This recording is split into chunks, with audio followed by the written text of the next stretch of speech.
Hi అండి. ఇవాళ tomato rice చేసుకోవడం కోసం ముందుగా కుక్కర్లో ఒక గ్లాస్ బాస్మతి రైస్ పోసి కడిగి 1 గ్లాస్ నీళ్లు కొంచెం నూనె వేసి అన్నం వండి చల్లారనిచ్చుకోవాలి. 3 టమాటాలు మిక్సీ వేసి జ్యూస్ తీసుకొని 2 ఉల్లిపాయలు 2 పచ్చిమిర్చి మీడియం సైజ్ ముక్కలుగా కట్ చేసుకోవాలి.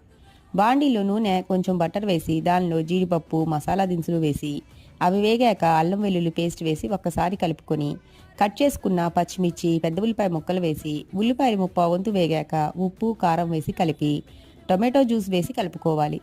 టమాటోలో నీళ్లు పోయి దగ్గర పడిన తర్వాత దానిలో ధనియాల పొడి జీరా పొడి గరం మసాలా మిరియాల పొడి వేసి కలిపి చల్లారనిచ్చుకున్న అన్నం వేసి మెతుకు చెదరకుండా కలుపుకోవాలి.